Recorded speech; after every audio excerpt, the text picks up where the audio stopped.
वेदान्तस्वामी नमस्ते सारस्वते देवे गौरवाणी प्रचारिणे निर्विशेष शून्यवादी पाश्चात्य जय श्री कृष्ण चैतन्य प्रभु नित्यानंद श्री अद्वैता गदाधर श्रीवासादि गौरभक्तवृंद हरे कृष्णा कृष्ण कृष्ण हरे हरे हरे रामा राम राम हरे हरे రిపీట్ చేయండి. జయ శ్రీ కృష్ణ जय श्री कृष्ण చైతన్య चैतन्य ప్రభు నిత్యానంద प्रभु नित्यानंद శ్రీ అద్వైత श्री अद्वैत గదాధర गदाधर శ్రీవాసది श्रीवासादि గౌరభక్తవృంద गौरभक्तवृंद హరే కృష్ణ हरे कृष्ण హరే కృష్ణ हरे कृष्ण చెప్పు कृष्ण कृष्ण హరే హరే हरे हरे హరే రామ हरे राम హరే రామ हरे राम రామ రామ राम राम హరే హరే हरे हरे అయితే ఇప్పుడైతే వసుదేవుడు మిగతా ఋషులందరూ ఉంటారు కదా, వాళ్ళందరి దగ్గర నుండి కృష్ణుడు గురించి వింటాడు కదా వసుదేవుడు. దాని తర్వాత కృష్ణ బలరాముని స్తుతిస్తాడు. అలా స్తుతిస్తూ ఉండేటప్పుడు వసుదేవుడు స్తుతించేటప్పుడు సాందీపనముని గురించి కూడా వస్తుంది అక్కడ. అయితే సాందీపనముని ఎవరికైనా గుర్తుందా? ఆయన కృష్ణుడి యొక్క గురువు. అయితే గురుదక్షిణ కొరకు ఏం కావాలి అని కృష్ణుడు ఎప్పుడైతే సాందీపముని అడుగుతారో, సాందీపనముని ఏం చేస్తారంటే తన కుమారుడిని అడుగుతారు. నిజానికి ఆ వ్యక్తి మరణించి ఉన్నాడో ఎక్కడున్నాడో కూడా తెలియని పరిస్థితుల్లో ఉన్నాడు. అటువంటి పుత్రుడిని కోరుకున్నారు. కృష్ణుడు దేవాది దేవుడు కాబట్టి ఏమైనా చేయగలడు. తన సాందీపనముని యొక్క కొడుకుని తిరిగి ఇచ్చేస్తాడు. అయితే ఆ లీలను ఎప్పుడైతే దేవకీ మాత వింటుందో, దేవకీ మాత ఏమని కోరుకుంటుందంటే తనకి కూడా ఆ కృష్ణుడు పుట్టడానికి ముందు ఇంకా 7 పుట్టి చనిపోతారు కదా, అందులో 6 మాత్రమే జన్మించిన తర్వాత కంసుడి చేత చంపబడతారు. ఇంకొక వ్యక్తి ఎవరు అంటే నిజానికి 7వ పుత్రుడు బలరాముడే. కానీ గర్భస్రావం జరిగిన తర్వాత రోహిణి మాత గర్భం నుండి జన్మిస్తాడు. కాబట్టి తన యొక్క 6 పుత్రుల్ని మళ్ళీ కావాలి అని దేవకి మాత కోరుకుంటుంది. ఒకవేళ తిరిగి ఇచ్చినట్లయితే వాళ్ళ 6 దేవకి మాత చాలా ఆనందిస్తుంది. దేవకి మాతని ఆనందపరచడానికి కృష్ణ బలరాములు వెంటనే యోగమాయ సహాయంతో సుతల లోకానికి వెళ్తారు.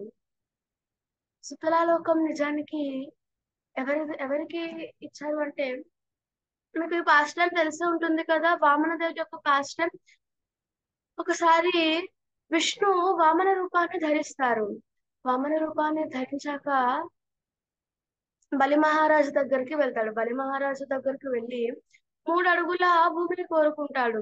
అప్పుడు వామనుడు ఒక చిన్న బ్రాహ్మణ రూపంలో ఉంటాడు. చాలా చిన్న అబ్బాయి కాబట్టి ఆ 3 అడుగులు ఏం సరిపోతాయి అన్నట్టు బలి మహారాజు ఆలోచిస్తాడు. వాళ్ళ గురువు గారు అప్పటికి చెప్తారు బలి మహారాజుకి, వద్దు, నువ్వు అంగీకరించకు, తను స్వయంగా విష్ణు అని కూడా చెప్తారు. అయితే అప్పుడు బలి మహారాజు ఏమంటారంటే, ఒకవేళ స్వయంగా దేవాది దేవుడైన విష్ణు వచ్చి నన్ను అడిగితే భూమిని నేను ఎందుకు ఇవ్వకూడదు అని అంగీకరిస్తాడు బలి మహారాజు. అంగీకరించాక వామనుడు ఒక అడుగుతో భూమి మొత్తాన్ని కవర్ చేసేస్తారు. ఇంకొక అడుగుతో ఊర్ధ్వలోకాన్ని, ఆకాశాన్ని కూడా కవర్ చేసేస్తారు. మరి 3వ అడుగు ఎక్కడ పెట్టాలి అని వామన దేవుడు ఎప్పుడైతే అడుగుతారో బలి మహారాజు ఏమంటాడంటే తన తలపై పెట్టమంటారు. అంటే అక్కడ మనకి ఏమర్థం అవుతుందంటే తనని తాను వామన దేవుడికి నివేదన చేసుకున్నాడు. అందుకనే నవవిధ భక్తులు ఉన్నాయి కదా, నవవిధ భక్తుల్లో ఆత్మ నివేదన ఏదైతే ఉందో దానికి గొప్ప ఉదాహరణగా బలి మహారాజుని చెప్తారు. అదే అటువంటి బలి మహారాజుకి కృష్ణుడు ఏం చేశాడంటే సుతల అనే లోకం మొత్తాన్ని ఇచ్చేశాడు, తను రూల్ చేసుకోవడానికి తను ఉండడానికి. సుతల లోకం మొత్తాన్ని ఇచ్చేశాడు. విరాట్ కోహ్లా ఇప్పుడు తిరిగి ఆ దేవకి యొక్క పుత్రుడిని తీసుకుని రావడానికి వామన రూపంలో బలి మహారాజు దగ్గరికి వెళ్తాడు. ఎప్పుడైతే బలి మహారాజు కృష్ణ బలరాముని చూస్తాడో తనకి విపరీతమైన నిండిపోతాడు. అయితే బలి మహారాజు ఏం చేస్తాడంటే కృష్ణ బలరాములు ఉంటారు కదా, కృష్ణ బలరాముని చక్కగా ఆతిథ్యం ఇస్తాడు. ఇంకా వాళ్ళ పాదాలను కడిగి తన తలపై ఆ వాటర్ ని వేసుకుంటాడు. ఇంకా కృష్ణ బలరాములతో మాట్లాడుతూ ఉంటారు. ఎంతో మరి భక్తులకి ఎప్పుడైతే భగవంతుడిని చూస్తారో స్వయంగా వారు విపరీతమైన ఆనందానికి గురవుతారు. అదే విధంగా ఇక్కడ బలి మహారాజు కూడా ఎంతో ఆనందిస్తాడు, కృష్ణ బలరాముని స్తుతిస్తూ ఉంటాడు.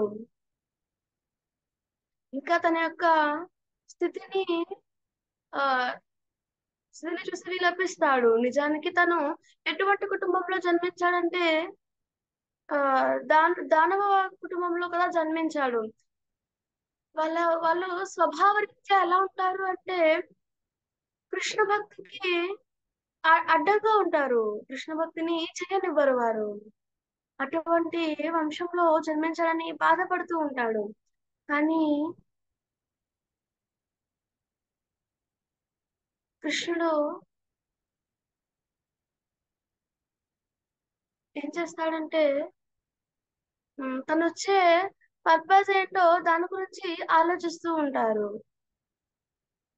అయినా నిజానికి ఎటువంటి వంశంలో జన్మించినా సరే కృష్ణ భక్తి చేయడానికి ఏ ప్రాబ్లం ఉండదు. వాళ్ళు శూద్రులైనా కానీ రాక్షసుడైనా కానీ బ్రాహ్మణ కుటుంబంలో ఎటువంటి కులంలో జన్మించినా సరే కృష్ణ భక్తిని చేయవచ్చు.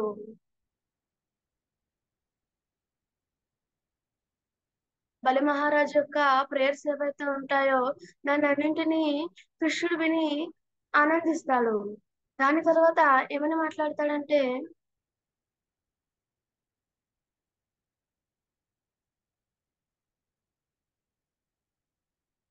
ఒకసారి ఏమవుతుందంటే బ్రహ్మ ఉంటారు కదా, బ్రహ్మ బ్రహ్మ యొక్క పుత్రిక ఎవరు అంటే సరస్వతి. అయితే బ్రహ్మ తన పుత్రికను చూసి తన యొక్క అందాన్ని చూసి ఎంతగానో ఆకర్షితుడవుతాడు. ఆ ఆ ఆకర్షణను చూసి అక్కడ ఆరుగురు దేవతలు ఉంటారు. అయితే ఆ ఆరుగురు దేవతలు బ్రహ్మను చూసి వేళాకోళం చేస్తారు, బ్రహ్మని టీస్ చేస్తారు, ఇంకా అఫెండ్ చేస్తారు. అయితే ఆ అఫెన్స్ కి శిక్ష ఏంటి అంటే హిరణ్యకశ్యపు ఉన్నాడు కదా, హిరణ్యకశ్యపు యొక్క పుత్రులుగా జన్మిస్తారు వారు ఆరుగురు. హిరణ్యకశ్యపు ఎవరు, తను ఎవరు అంటే రాక్షసుడు. ప్రహ్లాద్ మహారాజు ఉన్నారు కదా, ప్రహ్లాద్ మహారాజ్ వాళ్ళ తండ్రి హిరణ్యకశ్యపుడు. అయితే ఆ హిరణ్యకశ్యపుకి ఆరుగురు పుత్రులుగా జన్మిస్తారు వారు ఆరుగురు. దాని తర్వాత దేవకి మాత గర్భంలో జన్మిస్తారు. దేవకి మాత గర్భంలో జన్మించిన ఆరుగురి పేర్లను కూడా ఇక్కడ కృష్ణుడు మెన్షన్ చేస్తారు. స్మర, ఉద్గీత, పరిష్వంగ, పతంగ, క్షుద్రభృత్, ఘృని. వీరు ఆరుగురు దేవకి మాత పుత్రులు. వీళ్ళను తిరిగి వెనక్కి ఇచ్చేయమని కృష్ణుడు కోరుకుంటాడు. ఇంకా కృష్ణుడు ఆజ్ఞ ప్రకారంగా బలి మహారాజు ఏం చేస్తారంటే వారు ఆరుగురిని కృష్ణుడికి ఇచ్చేస్తారు.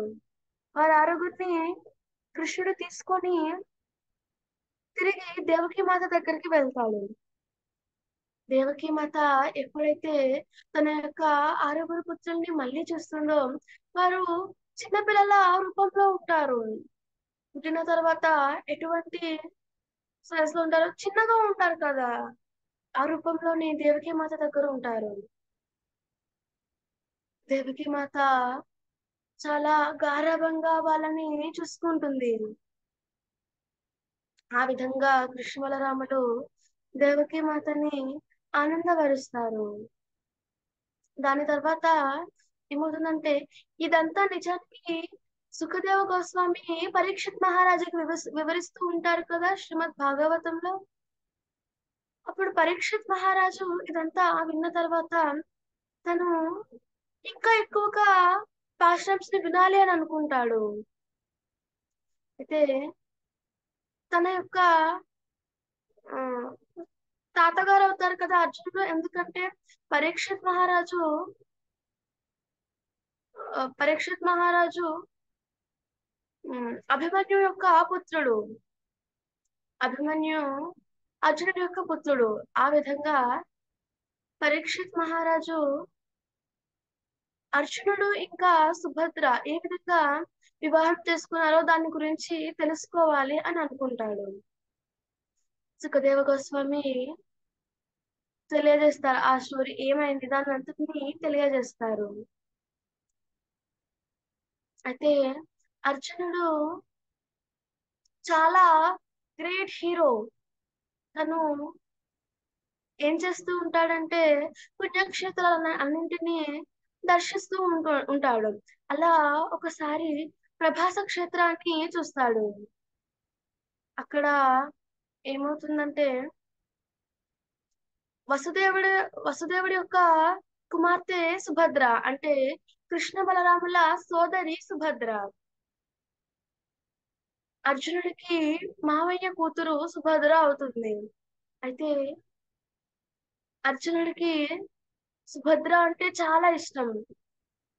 ఎప్పుడైతే సుభద్రని చూస్తాడో ఇక అర్జునుడు ఆ ఎలా అయినా తనే సుభద్రని వివాహం చేసుకోవాలి అని అనుకుంటాడు.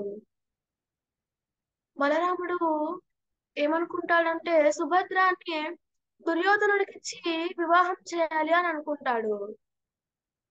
కానీ సుభద్ర మాత్రం అర్జునుడినే వివాహం చేసుకోవాలి అనుకుంటుంది. ఇంకా అర్జునుడు కూడా సుభద్రనే వివాహం చేసుకోవాలి అనుకుంటాడు. అర్జునుడు ఎలా అయినా సుభద్రనే వివాహం చేసుకోవాలన్న ఆలోచనతో ఏం చేస్తాడంటే ఒక వైష్ణవ సన్యాసి రూపాన్ని ధరిస్తాడు. అయితే మాయావాది సన్యాసులు ఎవరైతే ఉంటారో వారు ఒక్క దండనే ధరిస్తారు. ఒక రాడ్ లాంటిది ఉంటుంది. దాన్ని ఒక్కటే ధరిస్తే వారు మాయావాది సన్యాసి. వైష్ణవ సన్యాసి వైష్ణవ సన్యాసిని త్రిదండి సన్యాసి లేదా త్రిదండి గోస్వామి అని కూడా అంటారు. అంటే వారు అటువంటి 3 రాడ్స్ ని ధరిస్తారు కాబట్టి త్రిదండి సన్యాసి అని అంటారు.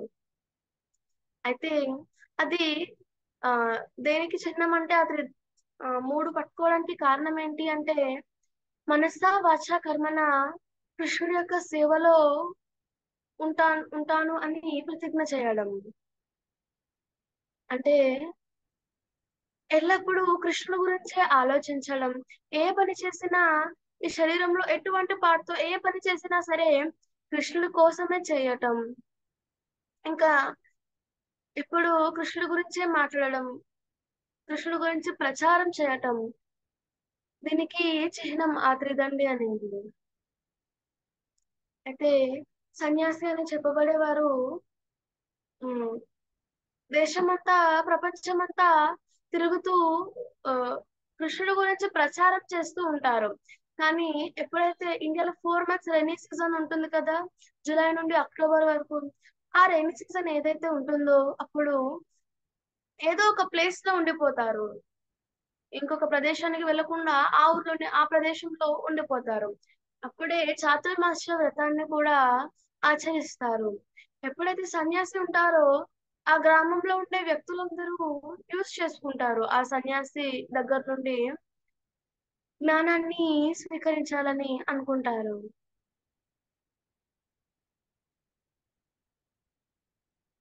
ఎప్పుడైతే అర్జునుడు త్రిదండి సన్యాసిగా వస్తాడో ఎవరు తను అర్జునుడే అని గుర్తుపట్టలేకపోతారు. అర్జునుడు అక్కడ అర్జునుడికి అందరూ ఒబేసెన్సెస్ పే చేస్తుంటారు. అర్జునుడు ఆశీర్వదిస్తూ ఉంటాడు. ఒకానొక రోజు ఏమవుతుందంటే బలరాముడు ఆ సన్యాసిని ఇంటికి ఆహ్వానిస్తాడు. లంచ్ చేయడానికి ఇంటికి ఆహ్వానిస్తాడు. ఎన్నో రకమైన రుచికర పదార్థాలన్నింటినీ సమర్పిస్తారు. అయితే ఆ సన్యాసి అర్జునుడు కడుపు నిండా ప్రశాంతంగా దాన్ని తింటాడు. బలరాముడు ఇంట్లో సుభద్ర కూడా ఉంటుంది కదా! సుభద్రని ఎప్పుడైతే అర్జునుడు చూస్తాడో ఇంకా పూర్తిగా సుభద్ సుభద్ర గురించి మాత్రమే ఆలోచిస్తూ ఉంటాడు. తనని ఏ విధంగా పొందాలి అని ఆలోచిస్తూ ఉంటాడు. తన యొక్క కళ్ళు పెద్దగవుతాయి. సుభద్రని అట్లానే చూస్తూ ఉంటాడు. ఏదో ఒక విధంగా సుభద్రని మాత్రమే వివాహం చేసుకోవాలని 24 అవర్స్ సుభద్ర గురించి మాత్రమే ఆలోచిస్తూ ఉంటాడు.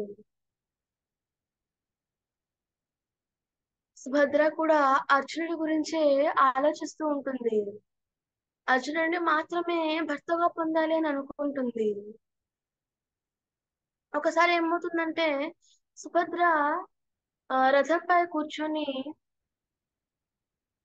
టెంపుల్ కి వెళ్తుంది. అయితే దాన్నే ఆపర్చునిటీగా అర్జునుడు తీసుకొని ఏం చేస్తాడంటే వసుదేవుడు ఇంకా దేవకి ఉంటారు కదా! సుభద్ర యొక్క తల్లిదండ్రుల దగ్గర హ్మ్. పర్మిషన్ తీసుకుంటాడు. సుభద్రని కిడ్నాప్ చేయడానికి పర్మిషన్ తీసుకొని సుభద్రని కిడ్నాప్ చేసేస్తాడు. అంటే అక్కడ నుండి తీసుకొని వెళ్ళిపోతాడు. తను ఎవరైనా యుద్ధం చేయాలి అనుకున్నా సరే సిద్ధంగా ఉంటాడు. చేతిలో తన ధనస్సును ధరించి రెడీగా ఉంటాడు.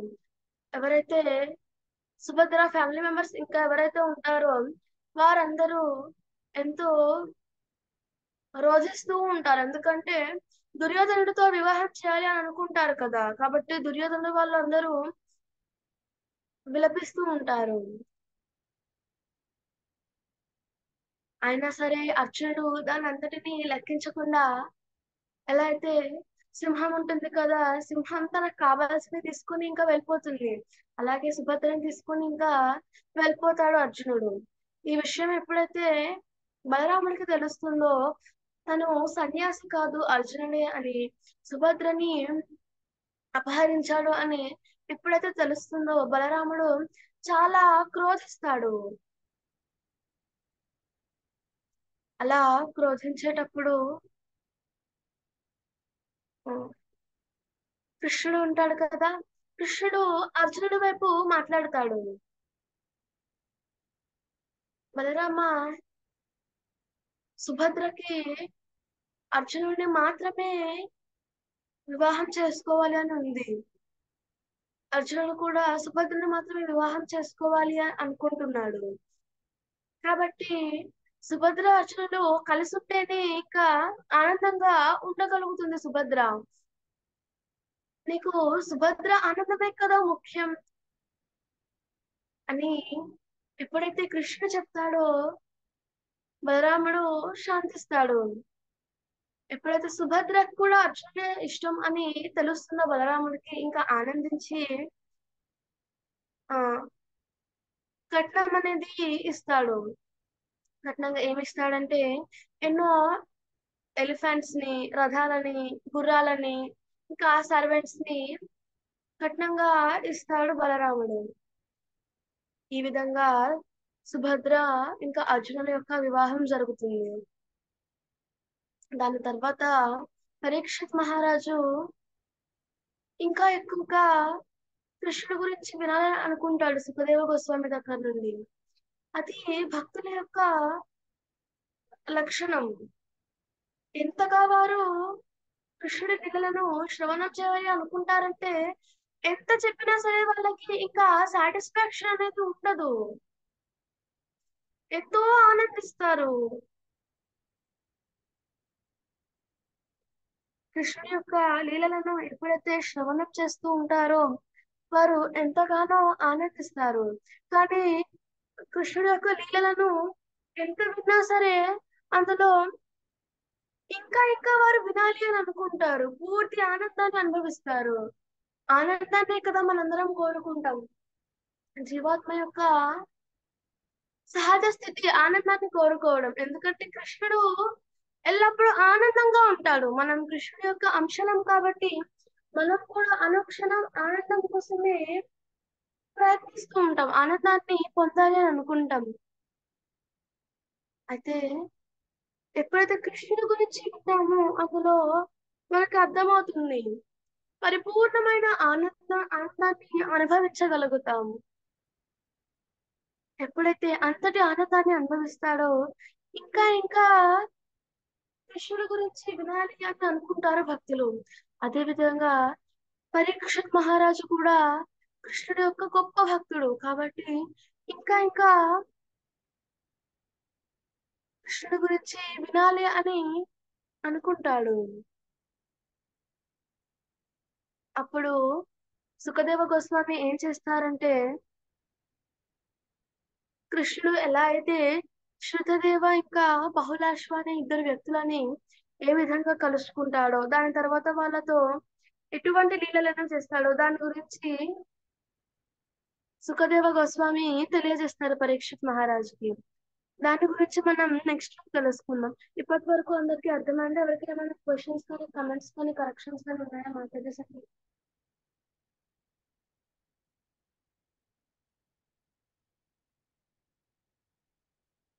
హరే కృష్ణ ప్రభుజీ ధన్యవాదాలు. హరే కృష్ణ మాతాజీ దండత్ ప్రణామ్. హరే కృష్ణ మాతాజీ దండ ప్రమాణం. హరే కృష్ణ ప్రభుజీ ధన్యవాదాలు. హరే కృష్ణ మాతాజీ దండ ప్రణామం. హరే కృష్ణ ప్రభుజీ ధన్యవాదాలు. నిమిదని చెప్పి ముగించండి మాత. హరే కృష్ణ మాతాజీ దండ ప్రణామం. హరే కృష్ణ. జగద్గురు శ్రీల ప్రభుపాదికి జై హరినామ సంకీర్తనకి జై రామాపతి హరిదాస్ ఠాకూర్ కి జై సామవేద భక్త వృత్తికి జై గ్రంథరాజ్ శ్రీమద్ భాగవతం కి జై. Hare Krishna Mataji. Thank you so much. Hare Krishna Mata దండత్ Pranam.